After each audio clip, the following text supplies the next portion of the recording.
statistique y'abakristo bari mu isi igaragaza ko abakristo bageze mu cya kabiri cy'abatuye isi.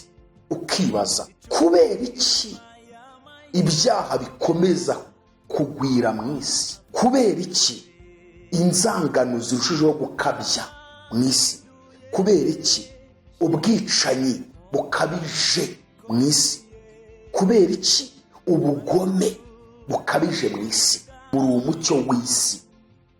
Ni ukuvuga ngo wowe mu Kristo, wowe kunkurikirana niba warakijijwe, Yesu yavuze ko uri umucyo w'isi. Benshi bahindutse isukari. Abantu benshi bamaze gutondagirwa n'intozi, bamaze gutondagirwa n'inzukira, bamaze gutondagirwa n'ubushishi. Ubukristo bwawe Satani yamaze kubumenyera, yarabukandagiye. Yaravuze ngo mbese umunyu nukayuka uzaryoshwa n'iki? Warabona umunyu wakayutse? Umunyu wakayutse, abakristo benshi bamaze guhinduka umucanga, barakayutse. Ubuntu bw'Imana bamaze kubashiramo. Nitwe torero dukwiriye guhindura isi, tukajya muri za gavumenti aho Imana twemere kujya gukora, tugahindura abariyo, tukajya mu bucuruzi, tugahindura abo duhuriyemo nabo bacuruza, natwe tugiye gucuruza. Hari abakristo benshi Satani yabaye nk'urekura, ariko ntibajya kure ye. Niba dufashe iby'isi tukaba ari twita umugisha, ubukire tukabwita umugisha, none hano ko batubwiye ngo ahubwo umugisha ni uzana ubwo bukire. Mu gihe twafashe ubukire akaba aribwo twita umugisha, ahubwo umugisha uzana ubukire. None niba umugisha ari uzana ubukire, ubwo noneho umugisha waba ari iki? Nshuti yanjye, wabereye Imana igihombo. Nongeye nkubwire ngo wabereye Imana igihombo kandi yari gutezemo inyungu nyinshi. Abahinduye benshi mu bihe bikomeye, babitse ubutunzi bwabo. Reka twongere tugusuhuze wowe nshuti mukundwa ubana natwe buri munsi, ukurikirana ubutumwa bwiza butambuka kuri Iron TV, shakira ry'ubutumwa bwiza ubwami bw'Imana. Twifurije amahoro n'imigisha biva ku Mana. Imana yite ku byawe, Imana yite ku bibazo byawe, Imana yite ku bisubizo byawe, kandi Imana yite ku buzima bwawe bwa buri munsi. Jewe uko bisanzwe ugiye kuganira nawe, amazina yanjye nitwa Jorick Ikingeneye. Hanyuma wowe witwa nde? Reka dukomeze twige ijambo ry'Imana. Uyu munsi twishimiye kugaruka imbere yawe, twishimiye kugaruka imbere yanyu, kuko kuza hano ni ku bwanyu. Niyo mpamvu tuba tuza kubw'umuhamagaro w'Imana, dusaba kugira ngo tubagezeho ibyo bashakaho kandi bitugireho umumaro, nawe bikugireho umumaro. Rero kuba uri hano ni umugisha kuri jewe, kandi nanjye kuba ndi imbere yawe nguha iby'Imana inyuzamo nabwo ni umugisha kuri wowe. Reka dusenge hanyuma tugaruke twumve icyo Imana idushakaho uyu munsi. Uwiteka Mana yacu, Imana ishobora byose, murengeze w'isi n'ijuru, Imana ikomeye kandi Imana idahinduka, Imana ifite ubutware ku byaremwe byose. Uyu mwanya mwiza ni umwanya tugarutse kuri Iron TV kugira ngo dukomeze gutambutsa ubutumwa bwiza uwo wadushyizemo, kugira ngo bugire umumaro buri wese ubukurikira, kandi ubashe kubohora imigozi yose umwanzi Satani aboha abo waremye. Uyu mwanya rero tuguhamagare kubana natwe kugira ngo ijambo ryawe rigire ububasha ku muntu wari wese, kandi rikize ubugingo bwacu, rikize n'imibiri yacu. Dusengeye umuntu wese udukurikiye kugira ngo akanya kubw'ijambo ryawe abone umugisha w'Imana. Turagushimiye ko gusenga tubyambaje tweze mu izina rya Yesu, amen. Uyu munsi tugiye kuganira ku cyigisho cyacu cyo kwizera. Ni intambwe enye zo kwizera turimo kwiga, tukaba turi ku ntambwe ya gatatu, ariyo bwa mbere twatwise ya kane. Nkuko twabonye ko ni intambwe enye, tukaba rero turi kuri iyo ntambwe, ariyo ntambwe yitwa kwizera gushingiye kureba ku bitaboneka. Ngira ngo tugeze aho turi kwiga kuri Aburahamu, uburyo Imana yamusohoreje ibyo yamusezeranije, kandi bishingiye kubera ko yizeye ibitaboneka. Ntabwo Aburahamu yizeye ibiboneka, ahubwo Aburahamu yarebye, kwizera kwe kwari gushingiye kureba ku bitaboneka. Mu yandi magambo twabonye ko umuntu wese wizera ibya hano mu isi aba yizeye ibiboneka, ariko ntabwo ariko kwizera Imana dushakaho, ahubwo dushaka ko kwizera kwacu kurenga ibi byose tubona hano mu isi, ahubwo kukagira aho Imana iri mu ijuru, tugakurura iby'ijuru, tukagira inyota yo gusobanukirwa icyo bita mu Cyongereza nature and character of God.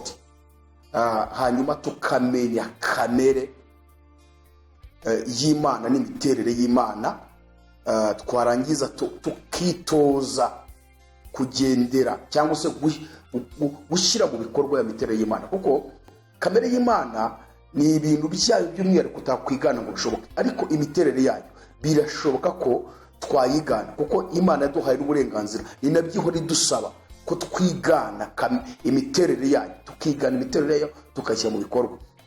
Rero iyo ufite kwizera gushingiye kureba ku bitaboneka, uhora ufite inyota yo guhishurirwa Imana, kumenya kamere yayo, kumenya imiterere yayo, hanyuma ukabasha kwitoza gushyira mu bikorwa imiterere yayo, kuko imiterere yayo Imana idusaba ko tuyigana. Uyu munsi rero tukaba tugarutse ku nyigisho yacu, ari inyigisho yo kwizera, kuri iyi ntambwe yo kwizera gushingiye kureba ku bitaboneka, kubera ko ibiboneka ari iby'igihe gito, naho ibitaboneka bikaba iby'iteka ryose. Ubushize twaganiriye kuri Aburahamu, dutangiye kwiga kuri biriya bintu birindwi Imana yamusezeranije bishingiye ku mubiri, bishingiye ku by'umubiri, kuko ibi Imana ihamagara Aburahamu, yamuhamagaye Aburahamu arayizera, ariko mu kuyizera we yizera ibitaboneka ko Imana ntiboneka. Inamubwira igihugu agenda ajyamo, inamubwira ko akwiriye guhaguruka agasiga umuryango wabo, agasiga famiye yavukamo, hanyuma akajya mu gihugu izamwereka. Urumva yagiye atazi yajya, nimubwiye yari yayibonesheje amaso y'umubiri, keretse kureba ku bitaboneka. Hanyuma rero Imana imusezeranye noneho ibintu by'umubiri bigeze kuri birindwi, imubwira ko naramuka yumviye uko kwizera, akagenda atazi yajya, kandi agakurikira iyo Mana imuvugishije n'ubwo itaboneka, Imana imubwira ko izamusohoreza ibyo bintu birindwi. Ibyo bintu birindwi rero, icya mbere yamubwiye ko izamuhindura ubwoko bukomeye. Icya kabiri imubwira ko izamuha umugisha. Icya gatatu imubwira ko izogeza izina rye. Icya kane imubwira ko izamugira umugisha. Icya gatanu imubwira ko izaha umugisha abamwifuriza umugisha. Icya gatandatu imubwira ko izavuma umuntu wese uzamuvuma. Icya karindwi imubwira ko muri we arimo imiryango yose yo mu isi izahererwa umugisha. Hanyuma twize ku kintu cya mbere kimwe, twari turi kureba ese Aburahamu ko kwizera kwe kutari gushingiye ku by'isi, kutari gushingiye ku mamodoka, kutari gushingiye ku mafaranga, kutari gushingiye mu kubaka amazu meza, kutari gushingiye mu guhinga ngo yeze, ngo yumve ko aho ngaho yabonera Imana. Kuko hari abantu benshi kwizera kwabo, mbega kwizera Imana no kumva bayibona, bumva ko bagomba kuyibonera mu bifatika. Mbega yakeneye kumva nta Mana ihari, yabuze akazi akumva nta Mana ihari, yabuze urubyaro akumva nta Mana ihari, yabuze umugabo akumva nta Mana ihari, yabuze umugore akumva nta Mana ihari, yize amashuri akabona ntari kugira amanota meza akumva ko Imana idahari, yapfushije akumva nta Mana ihari, yapfakaye akumva ntayihari, ari imfubyi akumva ntayihari.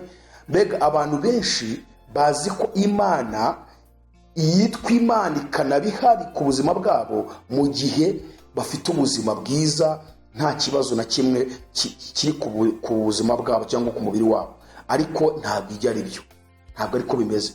Imana irahari turwaye, Imana irahari tutarwaye, Imana irahari twapfushije, Imana irahari tutapfushije, Imana irahari twabyaye, Imana irahari twabuze urubyaro, Imana irahari twabuze umugabo, Imana irahari tumufite, Imana irahari dufite imodoka, Imana irahari tutayifite, Imana irahari twubatse amazu meza, Imana irahari tutayubatse, Imana irahari dukodesha, Imana irahari twabuze amafaranga yo kwishyura, Imana irahari twayabonye. Mbega Imana irahari, ni Imana ihoraho kandi ikora ibyo ishaka. ahubwo dukwiye gufata kwizera kwacu kukarenga ibyo ngibyo, kuko Imana iyo uyizereye muri ibyo, agakiza kawe navuga ngo kaba ari zero. Umeze nka wa mwana w'igitambambuga, wa wundi urubyogo, wa wundi ubukambakamba hasi urya n'ibyondo, wa wundi utarakomera no guhaguruka bikamunanira akadigadiga.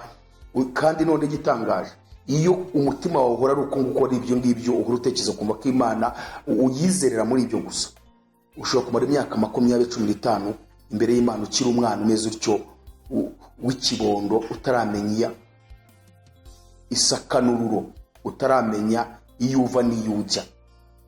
Noneho Imana ishaka ko kwizera kwacu kurenga ibi ngibi bya hano tubonesha amaso byo mu isi, ahubwo tukizera Imana, tukumva n'ubushobozi ifite n'imbaraga ifite, ugakurura icyo bita nature. Ni ukuvuga ngo kamere y'Imana, uburyo ari Imana ishobora byose, uburyo ari Imana idahinduka, uburyo ari Imana ihoraho, uburyo ari Imana ihera mu itangiriro ikamenya ibyo mu itangiriro ikamenya n'ibyo mu iherezo. Ubwo ibyo hagati ndabisimbutse kuko yamenye ibyo ku iherezo, ibyo hagati bibizi. Tukamenya ko ari Imana idapfa, tukamenya ko ari Imana itagira ikinanira, ibi byose tukabimenya. Ibyo iyo wabimenye, igihe cyose unyura mu buzima hano mu isi, ni ukuvuga ngo situations unyuramo hano mu isi ntabwo zishobora gutuma wiganyira cyangwa wihebe ko Imana itakoze cyangwa itari kumwe nawe. Uwo muntu wamaze kugira uko kwizera, nta kintu kimwe gishobora kumunyeganyeza muri iyi si. Ikindi, nta n'ikintu gishobora kumuhagarika gukomeza urugendo rwe rw'agakiza. Nta kintu gishobora gutuma acogora mu rugendo rujya mu ijuru. Uyu muntu ufite kwizera gushingiye kureba ku bitaboneka. Reka tugaruka kuri Aburahamu, kuko impamvu twize ibi bintu twashaka kureba ese ko abantu benshi mu isi, abakristo benshi, abanyamadini benshi batwigishije ko Imana dukwiye kuyizera mu gihe yatugaburiye, mu gihe twanyweye. Hari naho njye numva bamwe bigisha yuko umuntu wese w'umukristo w'umukene atazajya mu ijuru. Icyo ni ikinyoma. Uzasome ibya Lazaro na Nyamutunzi. Lazaro yapfuye ari umukene, ariko ngajya mu gituza cya Aburahamu. Nyamutunzi akomeza gutunga, aratunganirwa, ariko apfuye hajya mu muriro, hajya mu maboko ya Satani. Ibi ntabwo bivuze yuko umutunzi wari wese azajya mu maboko ya Satani, ahubwo twebwe icyo dushaka kwigisha n'isomo Yesu ashatse kutwigisha ahangaha ni ukwerekana yuko umuntu ashobora guca mu buzima bumugoye muri iyi si akarinda apfa, ariko mu gupfa kwe akajya kuruhukira mu maboko y'Imana, akaruhuka. Nanone n'ishusho itwereka ko n'umutunzi nawe utitwaye neza muri iyi si ashobora gutunga, agatunganirwa, akagira n'ubwo apfa gitunze bitaramushiraho. Kuko hari abantu bajya batunga ubutunzi, amafaranga agiye akaguruka. Biravuga ngo ubutunzi bwitera amababa nk'ay'igisiga, amafaranga aragenda agashira.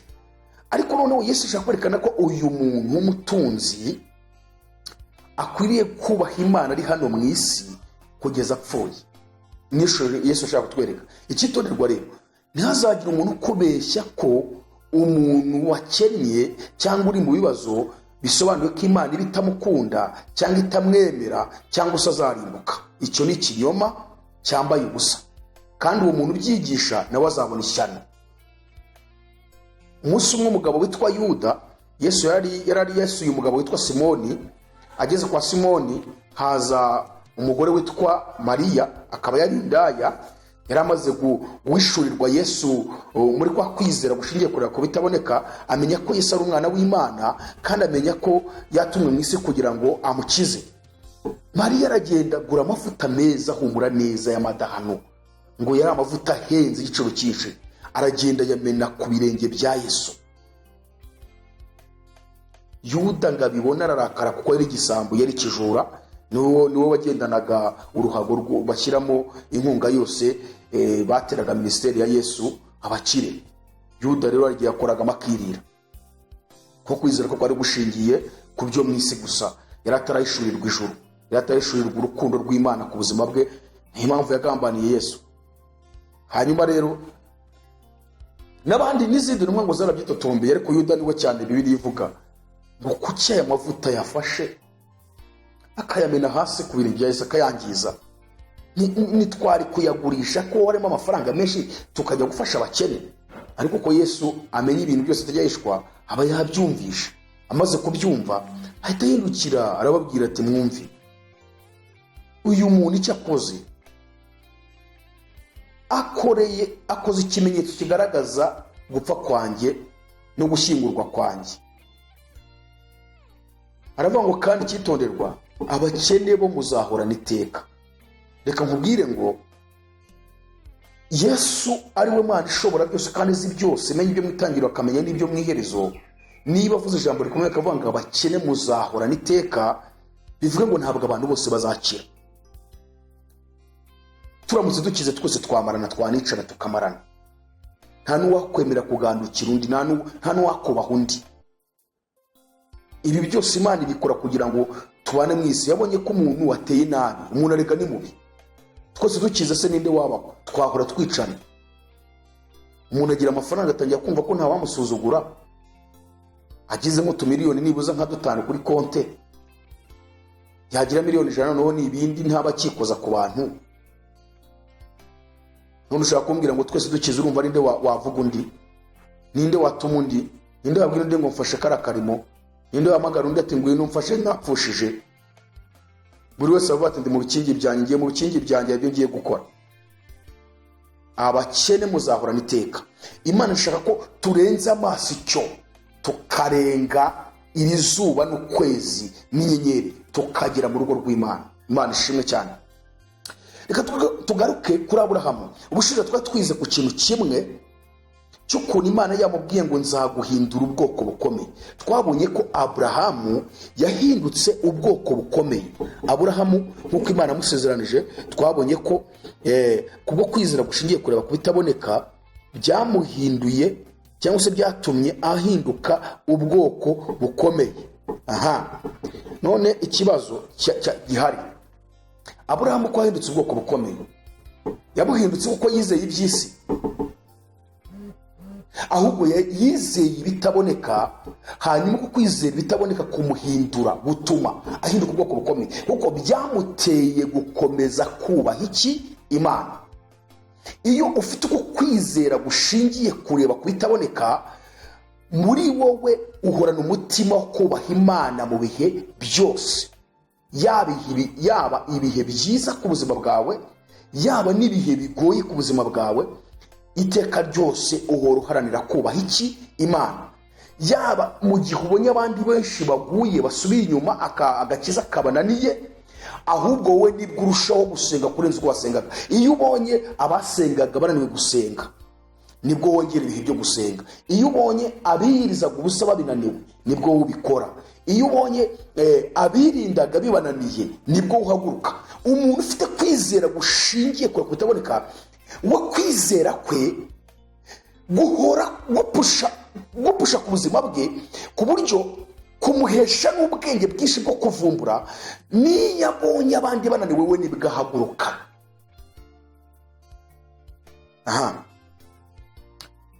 Uyu munsi tugiye kujya ku cya kabiri, kuko twabonye ko icya mbere kuko Aburahamu kuko yarebye ku bitaboneka, Imana yamuhinduye ubwoko bukomeye. Twahereye kuri Isiraheli. Twabonye ko ari igihugu gikomeye ku isi. Tubona uburyo Imana yabahaye ubwenge, tubona ubukungu bafite, tubona uburyo bagaburira isi ku birebana n'imbuto n'imboga, tubona amahanga yose uburyo ahora muri Isiraheli. Igihugu cya Isiraheli kirazwi ku kintu cyitwa ubunetsi. Ni abantu bazi kuneka. Igihugu cya Isiraheli ku ntwaro zikomeye ni abambere. Isiraheli ni umwuzukuru wa Aburahamu, ari we Yakobo wa Isaka. Ni ukuvuga ngo Imana yahaye isezerano Aburahamu, irikomereza kuri Isaka, irisohoreza kuri Yakobo. Aburahamu niwe hawe isezerano yuko azahinduka ubwoko bukomeye. Igeze kuri Isaka irikomeza mu buryo budasanzwe, irongera imubwira yuko isezerano asezeranije se izarisohoza. Irongera ibwira Isaka ati muri wowe kandi niho nzakomora ubwoko bukomeye. Hanyuma bigeze kuri Yakobo, Imana niwe wasohoreje iki? Amasezerano. Yabyaye abahungu 12 n'umukobwa umwe witwa Dina ben Isiraheli. Yakobo yahinduwe izina yitwa Isiraheli, atura mu gihugu cy'i Kanani aricyo Aburahamu yarajyanwemo. Icyo gihugu cyitirirwa ubwoko bwa Yakobo. Yakobo ari Isiraheli, cyitirirwa Isiraheli cyangwa cyitirirwa Yakobo, aricyo gihugu cyitwa Isiraheli, kera cyitwaga Kanani. Isiraheli azwi rero nk'uko Imana yabwiye Aburahamu ko izamuhindura ubwoko bukomeye, binyura muri Isiraheli bikongera bikanyura ku itorero. Itorero rimaze twabonye ko abakristo, ubukristo ku rwego rw'isi bamaze kuba icya kabiri cy'abatuye isi. Ariko aha tuzagaruka turebe kubera iki isi ndibwira ko imaze kugeza muri miliyari 8 z'abantu, kuko ubwo mperuka statistique bavuga ko isi imaze kugera muri miliyari 7. Uyu munsi ntabwo ariko bikimeze ko haciye imyaka myinshi 8 zigezemo. Ariko noneho statistique y'abakristo bari mu isi igaragaza ko abakristo bageze mu cya kabiri cy'abatuye isi. Ukibaza kubera iki ibyaha bikomeza kugwira mu isi?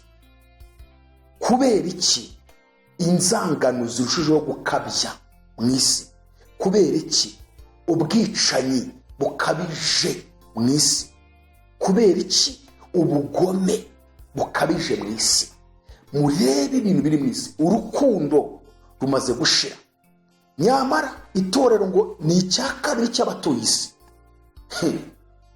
Hari ijambo Yesu yavuze mu butumwa bwo bwanditswe na Matayo ibice 5 umurongo wa 14, wenda reka ngeze ku murongo wa 16. Yaravuze ngo icya mbere muri umucyo w'isi. Ni ukuvuga ngo wowe mu Kristo, wowe kunkurikirana niba warakijijwe, Yesu yavuze ko uri umucyo w'isi. Kandi ibyo ngibyo ntabwo biri mu kuba wabyikuraho. Niba wamaze kwizera Yesu, uri umucyo w'isi. Icya kabiri yaravuze ngo muri umudugudu wubatse mu mpinga z'umusozi. Icya gatatu avuga ngo kandi muri tabaza, kugeza ubwo yavuze ngo kandi ntawe ukongeza itabaza ngo aritwikirize intonga, ngo ahubwo arishyira ku gitereko cyayo rikamurikira abari mu nzu bose. Aravuga ngo abari ko umucyo wanyu ubonekera imbere y'abantu kugira ngo babone imirimo yanyu myiza bahere ko bambaye so mu ijuru. Icya kane yaravuze ngo muri umunyu w'isi. Umunyu, reka mvuge gato ku munyu. Ubundi umunyu ni ikintu gifite imbaraga ntabona uko nkivuga. Umunyu ntabwo ukorera ubwinshi, umunyu ntujya umenyerwa. Reka mperaho. Umunyu ni ikintu kiribwa n'abantu bose ku isi. N'utuntu dutatu.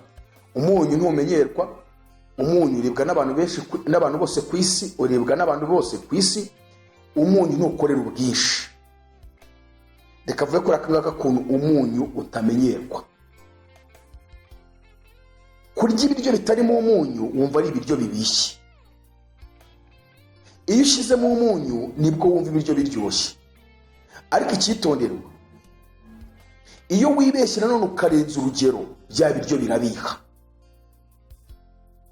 Uko ni kuba wamunyu utamenyerwa. Icya kabiri kutamenyerwa kwabo, umunyu uramutse uwumennye hasi ntiwabona intozi ziza kuwutondagira, ntiwabona inzukira ziwutondagira, ntiwabona ishishi ziwutondagira. Ariko mena isukari urebe. Isukari ahantu yamenetse, ubushishi, intozi, inzukira. Yesu afashe itorero arigereranya n'umunyu. Nubwo yabigeranije, ahubwo yavuze ko icyo ari cyo turi cyo. Turi umunyu w'isi. Bivuga ngo turyoheye isi, dukenewe n'abantu bose ku isi. Ikindi kandi ntitumenyerwa. utuntu twumve, isi iragukeneye kugira ngo uyiryohere, kandi mu kuyiryohera nta bintu byo kukumenyera. Ikindi, hano akantu twize kavuze ngo ntabwo umunyu ukorera ubwinshi. Niba itorero ubukristo bugeze mu cya kabiri cy'abatuye isi, tukaba tubona ibintu biba mu isi, tukaba tugeze naho dutungurwa n'ibintu byinshi, ushobora kwibaza itorero rimeze rite? Nuvuga ngo itorero benshi bahindutse isukari. Abantu benshi bamaze gutondagirwa n'intozi, bamaze gutondagirwa n'inzukira, bamaze gutondagirwa n'ubushishi. Ubukristo bwawe Satani yamaze kubumenyera, yarabukandagiye.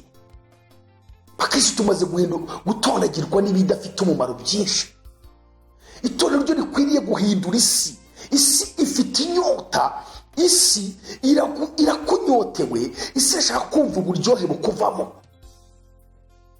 Hari ijambo Yesu yaravuze ngo muri umunyu w'isi, aravuga ngo mbese umunyu, yaravuze ngo mbese umunyu nukayuka uzaryoshwa n'iki? Warabona umunyu wakayutse?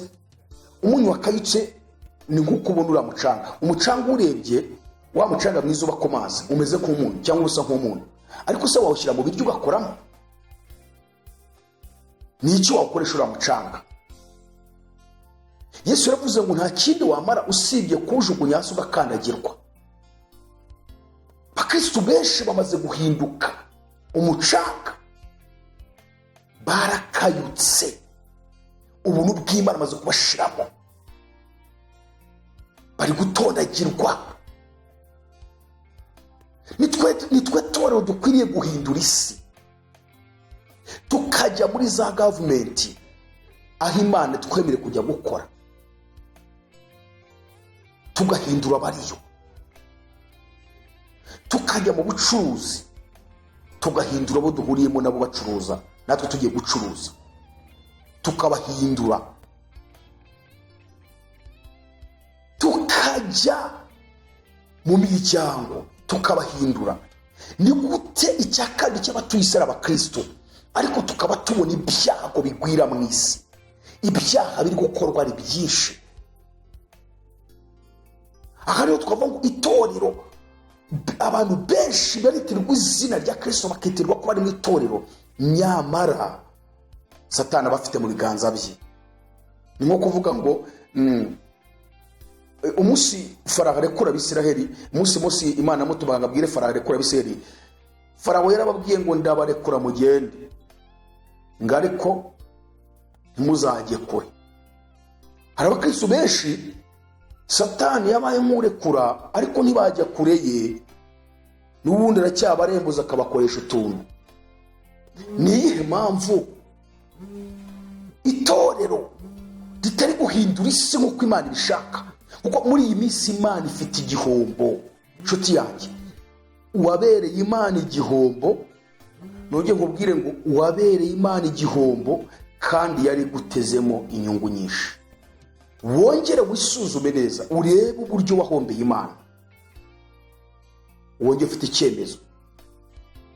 Turi umucyo w'isi, turi umunyu w'isi, turi umudugudu, turi itabaza. Tugomba kuryohera isi. Isi igomba kudushaka kugira ngo tuyiryohere. Ntabwo dukwiriye kumenyerwa, dukwiriye kumurikira abantu bari mu mwijima, tukagaragaza umwijima barimo, tukagaragaza uburyo bari mu biganza bya Satani, ibyaha barimo gukora, tukabereka umucyo, tukabereka umwana w'Imana n'icyamuzanye mu isi, n'icyo Imana ishaka. Reka tugaruke, ni iyihe mpamvu ibi byose bitunaniye? Ni iyihe mpamvu tunaniwe ibi ngibi? Nuko abakristo benshi, cya kabiri cy'abatuye isi b'abakristo, kwizera kwabo kubakiye ku bifatika bya hano mu isi. Niyo mpamvu mubona benshi nta mwanya bakibonera Imana, ahubwo bafite umwanya wabo bwite. Ariko nkibaza, Imana nk'ubiramutse ivuze ngo uyu munsi niryo herezo ryawe, ibyo wakoraga wakongera kubikora? none ibyo wakoreye waruhiye iki? Imana niyo ifite ubuzima bwawe mu biganza byayo. Ni nayo mpamvu mu byo ubanza ukuri kubanza Imana, umwanya munini wawe ukaba uw'Imana, umutoya wawe ukaba uw'ubuzima bwawe, kuko Imana niyo buzima. Impamvu mubona ubukristo bugenda busaza bukaba bugeze ku rwego rw'ubupirateri ubona bwapiraswe, n'ivugabutumwa rikagenda ripiratwa, abantu bahinduye ubutumwa bwiza bwa Yesu Kristo, bihimbira ubundi bajya kubeshya abantu. Nta yindi mpamvu nuko kwizera kwa benshi bushingiye ku bifatika bya hano mu isi. Ariko Aburahamu tubonye ko, cyangwa se twabonye ko yizeye bitaboneshwa amaso y'umubiri, hanyuma bimuhesha n'iby'umubiri, nyamara atari byo yabanje kwizera. Icyambere Imana yamubwiye ko izamuhindura ubwoko bukomeye, ibi yarabikoze. Tugeze ku cya kabiri, yaramubwiye ngo kandi nzaguha umugisha. Uyu munsi tugiye kwiga gato ku kintu cyitwa umugisha, kubera ko abakristo benshi n'abayobozi b'amadini benshi n'amadini yagiye dushishikariza kwizerera Imana mu bifatika, natwe akaba ariyo nyota dufite. Tugeze ku rwego rw'uko twafashe umugisha w'Imana turawugoreka, twerekana ko umugisha w'Imana ari ugutunga amafaranga, ari ugutunga amamodoka, ari ugutunga amazu menshi, ari ukurira indege, ari ukubega. Turaza dufite umugisha w'Imana wose tuwukubira muri ibi bintu byacu by'umubiri, ari ugutunga diplome nziza ifite amanota meza ku buryo aho wajya kwaka akazi hose bakaguha, kwiga ukarangiza ukageza ubwo ugira doctora, ukomeza ukagira imiryango ikomeye. Twumva ko mbega uwari wo mugisha w'Imana.